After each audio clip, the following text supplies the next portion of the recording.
The less advanced beings won't know what hit them. After months of surveillance, I can confidently say this backwater planet called Earth will be the easiest conquest of my career. Truly, it's almost embarrassing how technologically behind these humans are.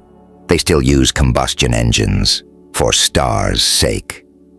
I, Commander Kyle Virion of the glorious Zareth Dominion's 7th Conquest Fleet, have submitted my final report to the High Council.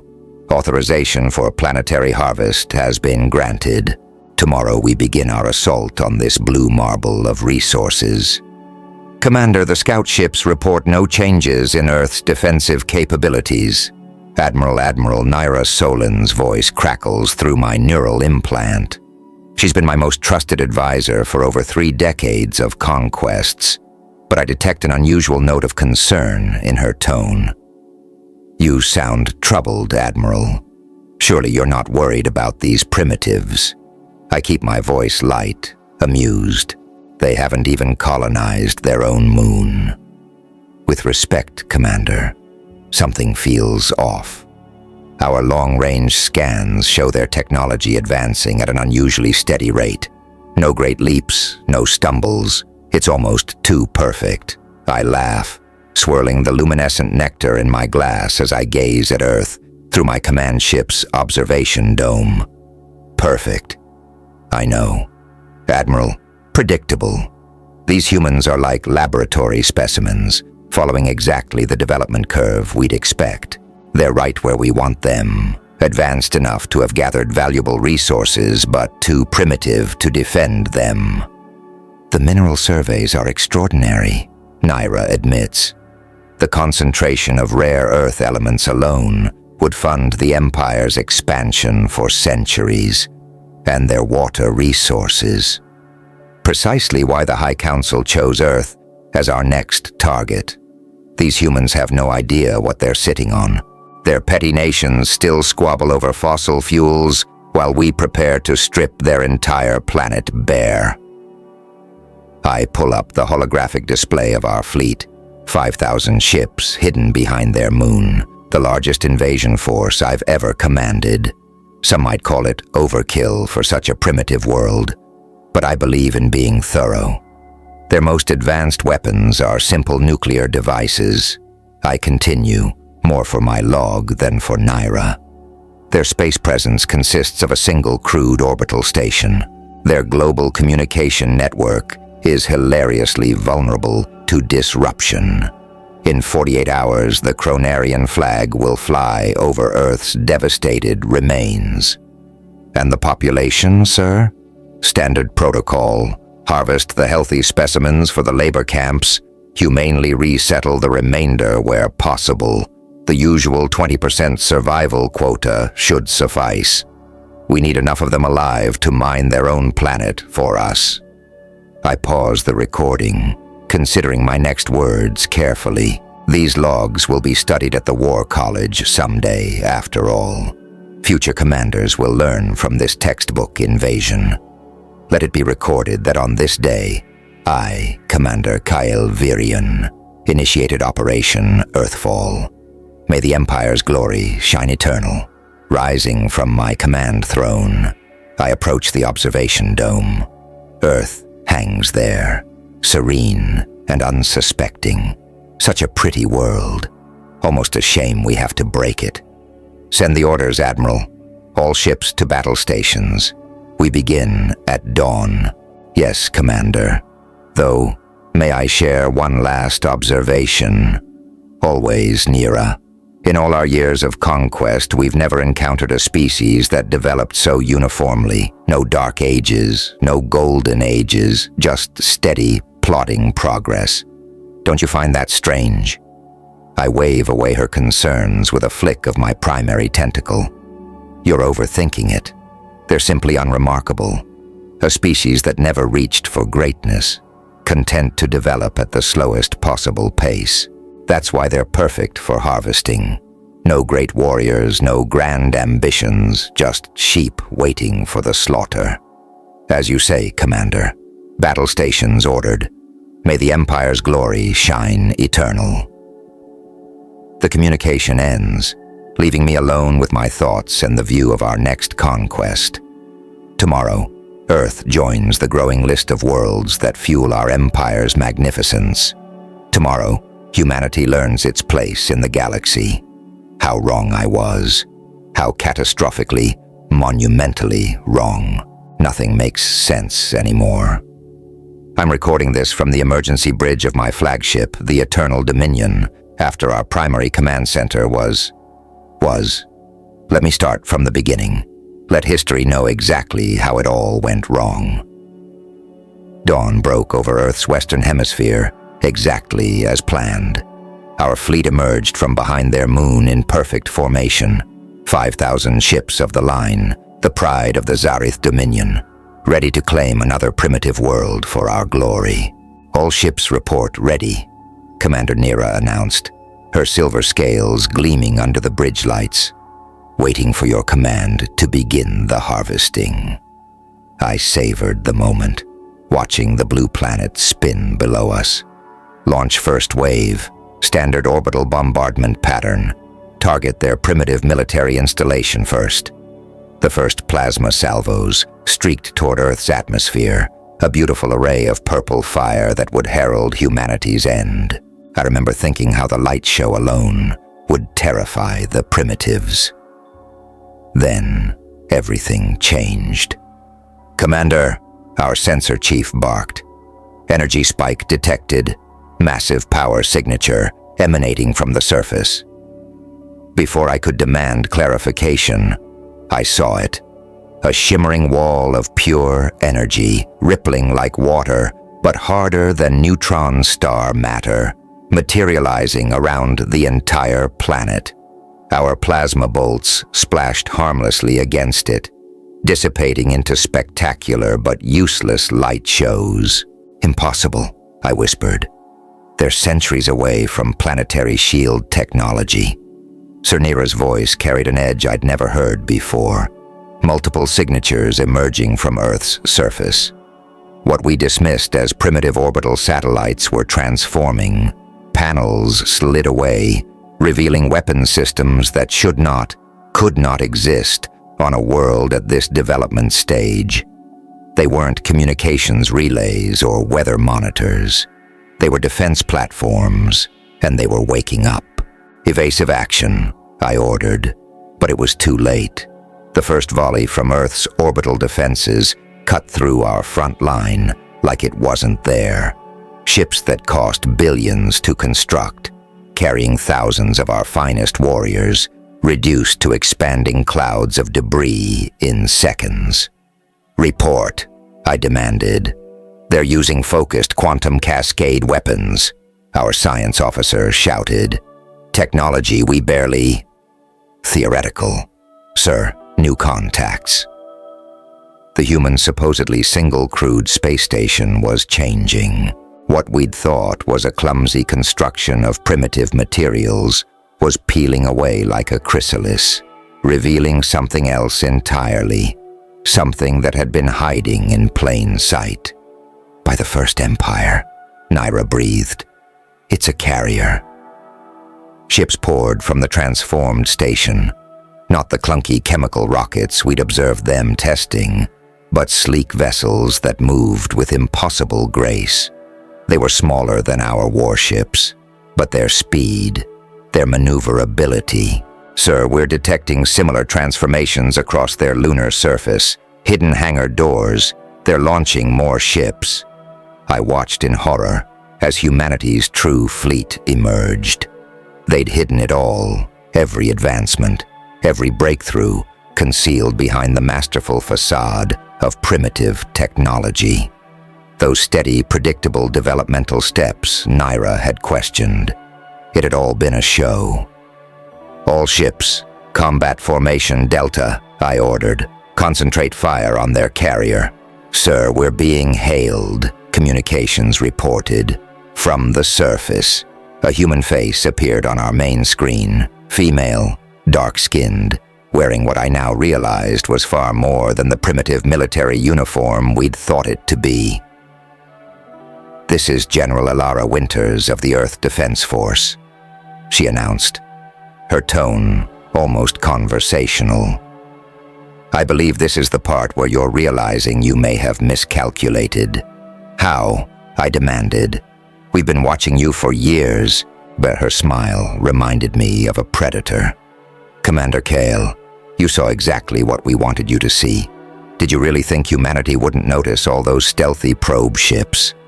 We've known about the Zareth Dominion for decades, watched you strip other worlds bare. So we prepared, waited, let you think we were an easy target." As if to punctuate her words, another wave of quantum weapons fire tore through my fleet. A third of our ships were already gone. "Fascinating strategy, really," General Winters continued, "using our own mundane satellites as cover for weapons platforms, hiding our true capabilities behind a carefully crafted illusion of normal technological development. Would you like to surrender now, or should we continue this demonstration?" I cut the transmission. "All ships fall back behind the moon, regroup, and that's when their lunar bases revealed themselves. We'd thought those primitive domes were their first fumbling attempts at colonization. We couldn't have been more wrong. The last thing I saw, before emergency teleporting to this backup bridge, was half our remaining fleet, caught in crossfire between Earth's orbital defenses and the lunar artillery platforms. We came to harvest a primitive world. Instead, we've awakened something that was merely pretending to sleep. And now I fear we've started something we can't finish. Watching your fleet die is like watching your own heart being torn out. But watching it die to prey that suddenly reveals itself to be the predator, that's a special kind of nightmare." "Naira, status report." I bark into the neural comm from our emergency bridge. 2,000 ships lost in the initial exchange," she responds, voice tight with strain. "Another 1,000 damaged. The humans they're hurting us, Commander." She's right. Their smaller vessels dart between our capital ships like silver needles through fabric, their weapons burning through our supposedly superior shields. They're not just fighting, they're carrying out a meticulously orchestrated counterattack.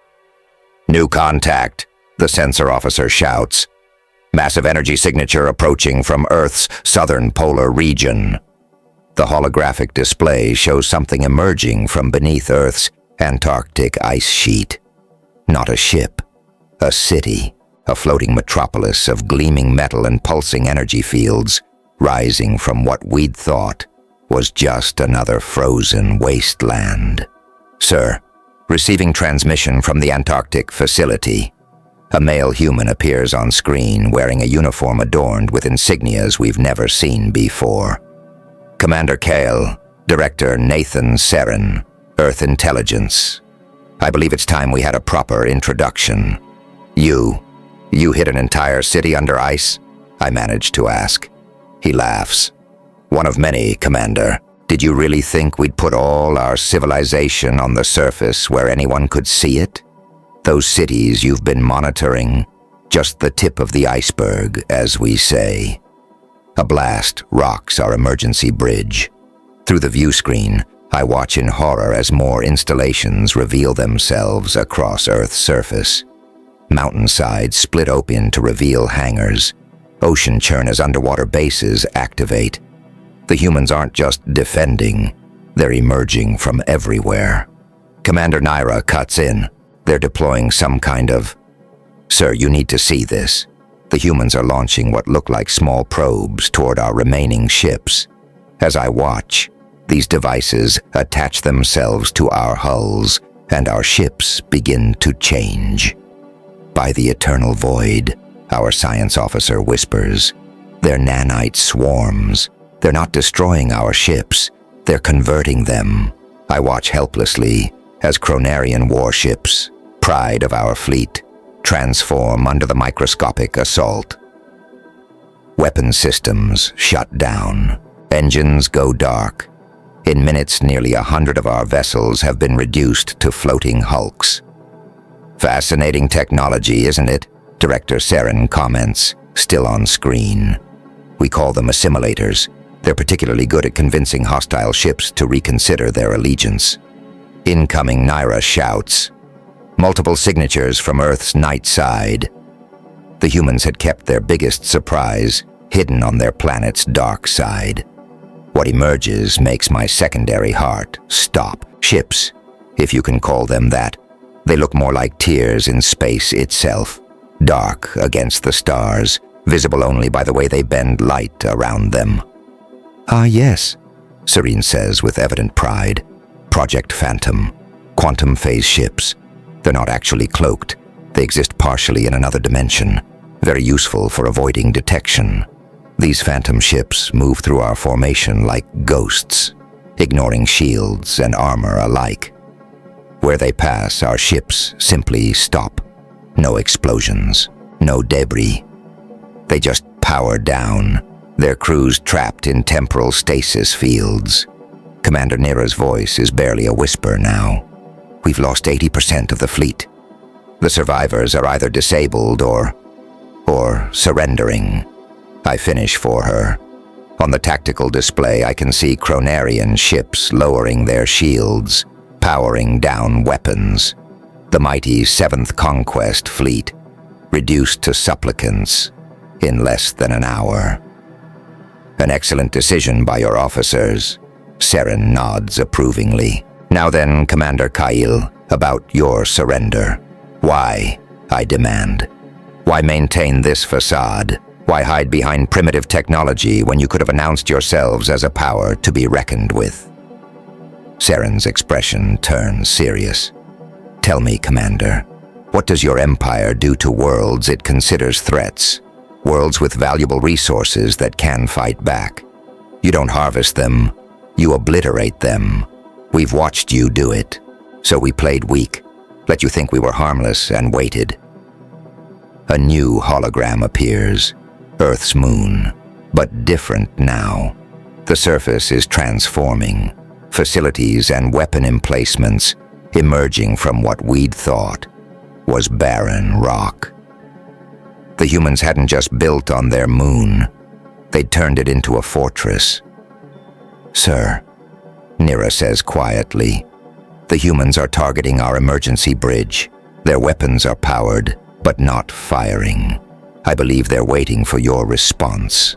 I look at the tactical display one final time, my fleet in ruins, Earth's true power revealed. And behind Director Saren, I can see more ships emerging, larger vessels, craft that make our capital ships look like children's toys. Commander Kyle, Saren says, I'm going to tell you exactly what's going to happen next. You're going to order your remaining ships to surrender. Then you're going to send a message to your empire, and in that message, you're going to explain exactly why attacking Earth was the last mistake the Zareth Dominion will ever make.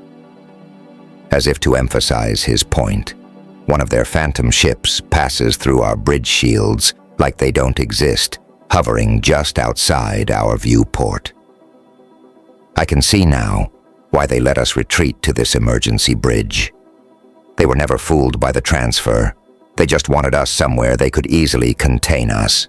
Well, Commander Saren prompts, your decision. I look at Nira, at my bridge crew, at the ruins of my fleet, and I do the only thing I can do. I surrender. They're making us tour their facilities, not as prisoners, though we certainly are, but as students. Each revelation feels like another twist of the knife in my professional pride. Your observation satellites never penetrated more than 50 meters below our ocean floor. General Winters explains as our transport descends into what they call the Atlantic Manufacturing Complex, which was exactly what we wanted. The underwater facility extends for hundreds of kilometers in every direction. Massive fabrication plants produce ships, weapons, and technology that rivals or exceeds our own. Workers and automated systems move with practiced efficiency. This is no hastily assembled show of force. They've been building down here for decades. Tell me, Commander Winters continues, did you ever wonder why humans seem to spend so much time looking down into our oceans instead of up at the stars? The realization hits me. You weren't exploring. You were building. She nods, pleased like a teacher with a quick student. The deep-sea research vessels your probes observed, construction crews and supply transports, those underwater research stations, forward military bases. We knew someone would come eventually. The galaxy's a big place, but not that big. Our transport docks at what they call a hub node, one of dozens scattered throughout the facility. The scale of it all is staggering. Those primitive space launches you monitored, Director Saren picks up the narrative. Where theater, for every rocket you saw reaching for orbit with outdated technology, we sent up 20 more using gravitational propulsion systems. They launched from underwater, underground, or masked by what you thought were weather phenomena. The storms, Naira whispers by me. Those weren't natural weather patterns at all, were they? Atmospheric disturbance generators, Saren confirms. Perfect for hiding the heat signatures of advanced launches. Your probes recorded them as just another example of Earth's volatile weather. They take us deeper, through vast chambers where hyper-advanced quantum processors calculate battle strategies, past shipyards where vessels fade in and out of normal space as their phase drives are tested. Everything we thought we knew about human technology was a carefully crafted lie. Here's something you might find interesting, Winters says, leading us to a massive holographic display. Our actual technological development timeline. The display shows 2 parallel tracks. The facade, they showed the galaxy, and their true advancement. For every primitive technology they publicly displayed, 3 or 4 quantum leaps in development remained hidden.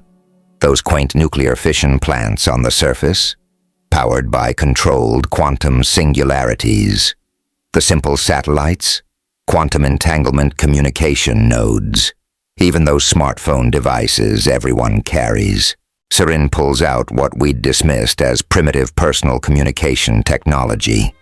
With a gesture, it projects a fully interactive holographic interface. Quantum computers, every one of them, hidden in plain sight.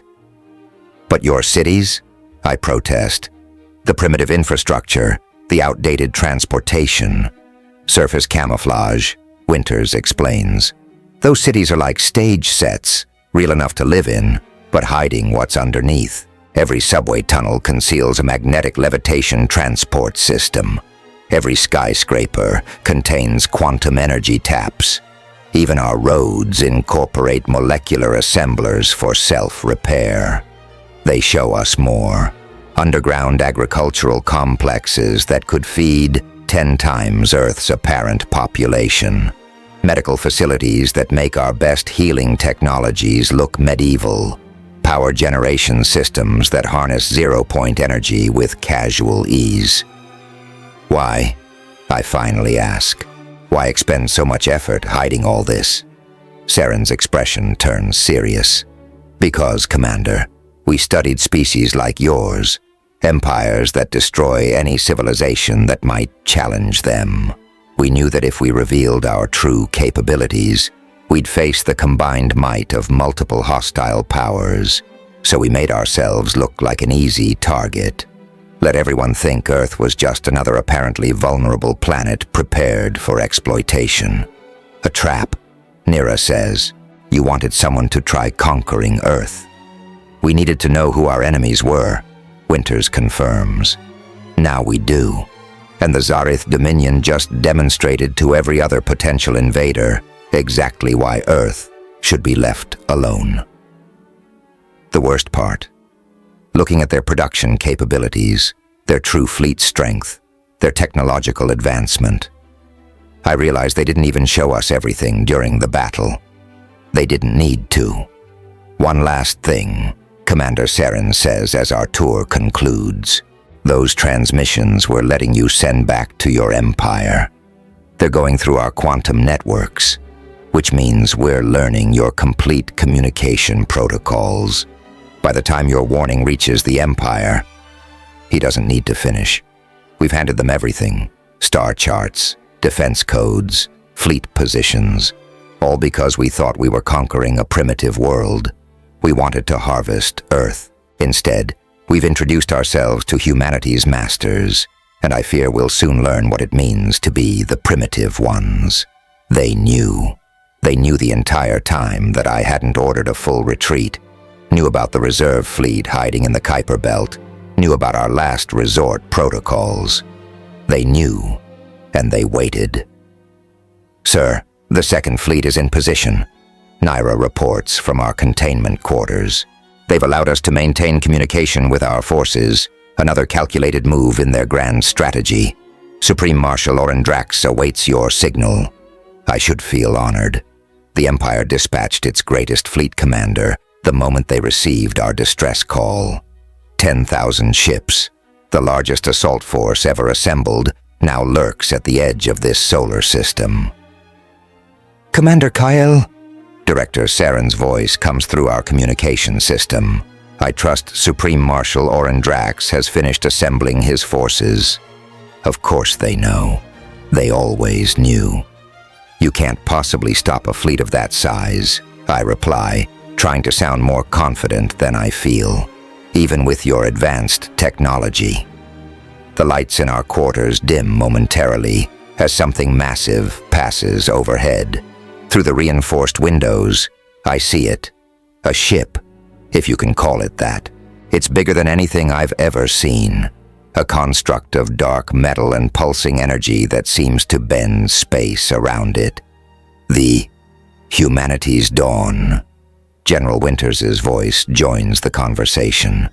"Our first Transcendence-class vessel. We were hoping to save the unveiling for a special occasion. I'd say this qualifies."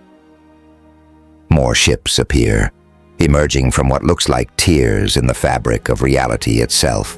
Each one is the size of a small moon, bristling with weapon systems that make our most powerful warships look like toys.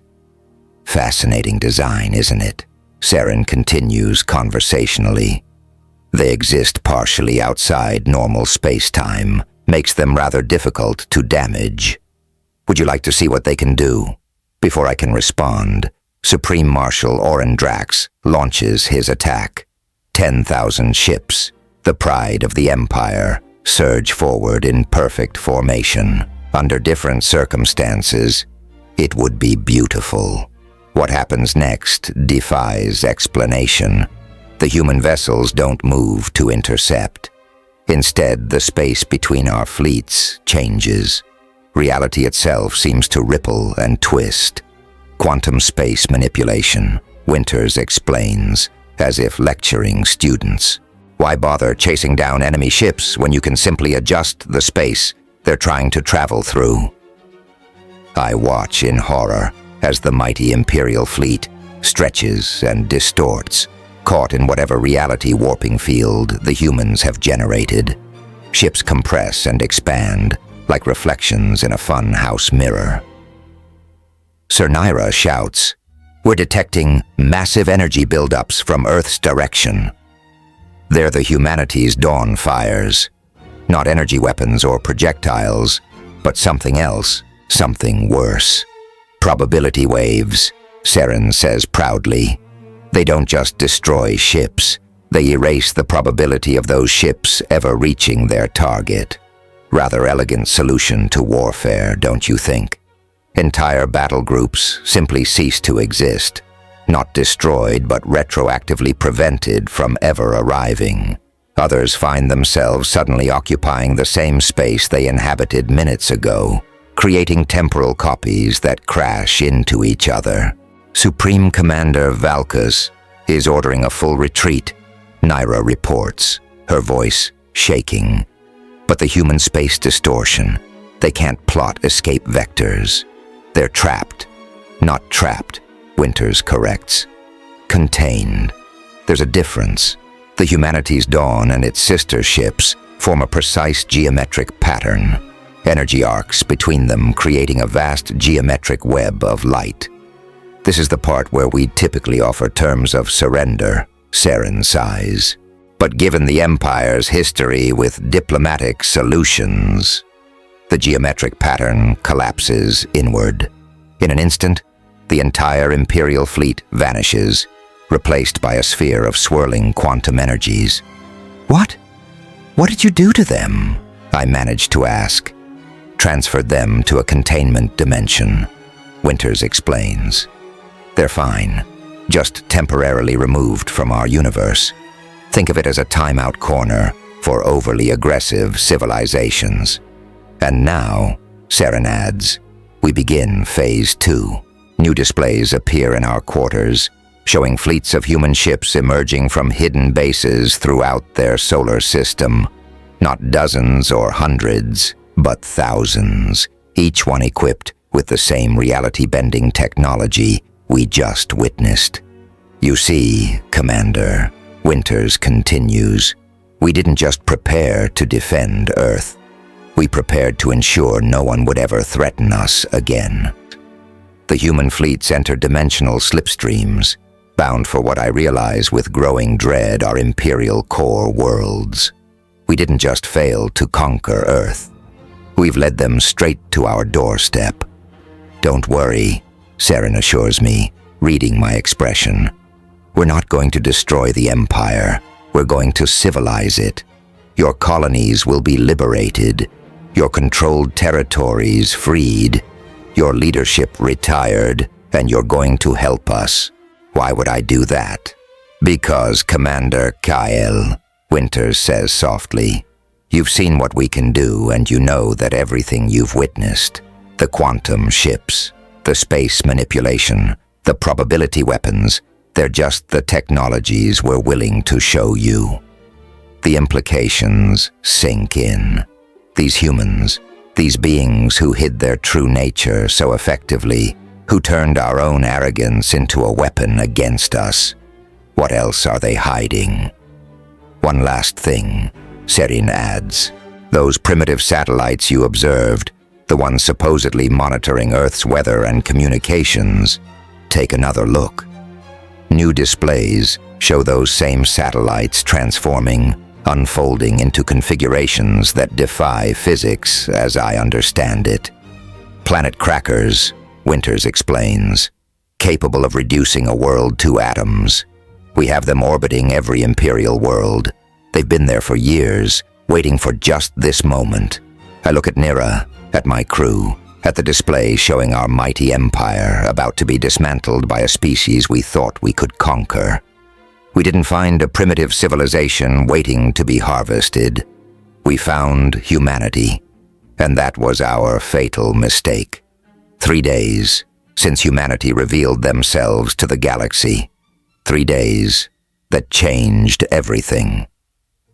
From my observation deck on the humanity's dawn, I watch as another Imperial world transitions to human stewardship. They're letting me document everything. No restrictions, no censorship. They want the galaxy to know exactly what happened when the Zareth Dominion made the mistake of thinking Earth was prey. Quite a view, isn't it, General? Winters asks, joining me at the window. Below us, quantum engineering teams are already upgrading the planet's infrastructure. The humans aren't just conquering, they're uplifting. All those years, I say, shaking my head. All those centuries when we thought we were the pinnacle of civilization, and you were watching, waiting, preparing. We had good teachers, she replies with a slight smile. Your empire showed us exactly what not to do.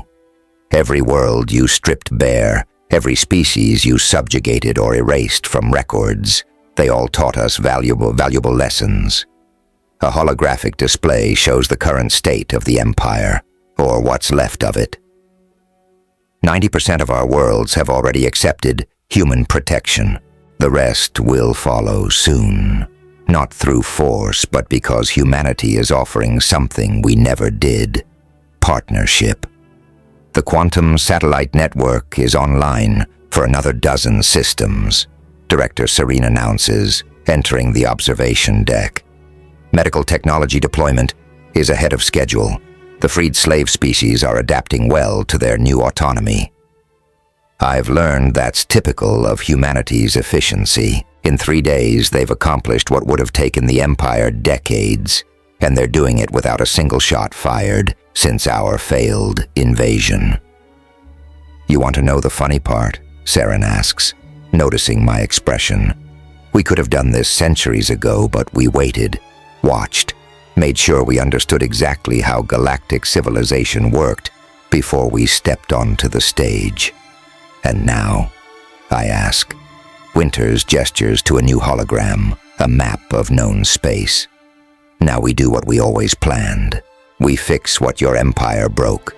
We help species achieve their potential instead of harvesting them for resources. We build something better. The scope of their ambition is staggering. They're not just dismantling our empire, they're transforming the galaxy itself, and they're making it look easy. The other powers are already reaching out, Saren notes, seeking alliances, offering treaties. Amazing how quickly attitudes change when you demonstrate the ability to fold space like origami. And the Empire's leadership? Enjoying a comfortable retirement in a quantum pocket dimension, Winters answers, along with anyone else who preferred conquest to cooperation. They'll have plenty of time to reconsider their choices. Through the window, I watch as a fleet of human ships emerges from a quantum tunnel, their reality-bending drives making a mockery of what we thought were the laws of physics. Each one carries technologies we never dreamed possible, crewed by beings who spent centuries pretending to be less than they were. You know what our biggest advantage was? Commander Saren asks. Not our technology, not our preparation. It was your certainty, your absolute conviction that humanity couldn't possibly be a threat. That arrogance gave us all the time we needed. He's right, of course. We were so convinced of our superiority that we never questioned why Earth's development seemed so perfect, so predictable. We saw what we wanted to see, an easy target, an apparently vulnerable planet prepared for exploitation. One last thing, Winters says, turning to me. Those logs you've been keeping, they're being broadcast across every communication channel in known space. Consider it a warning to anyone else who might make the same mistake you did. I nod, understanding my role in this new galaxy. I'm not just a defeated commander, I'm an object lesson, a cautionary tale about underestimating humanity, looking at Earth through a quantum viewport, seeing it as it truly is, a world of wonders and power beyond our comprehension. I can't help but laugh at our foolishness. We thought we were going to harvest Earth. Instead, Earth harvested us. And perhaps that's for the best. Final log entry. Commander Kale Virion, formerly of the Zareth Dominion's 7th Conquest Fleet.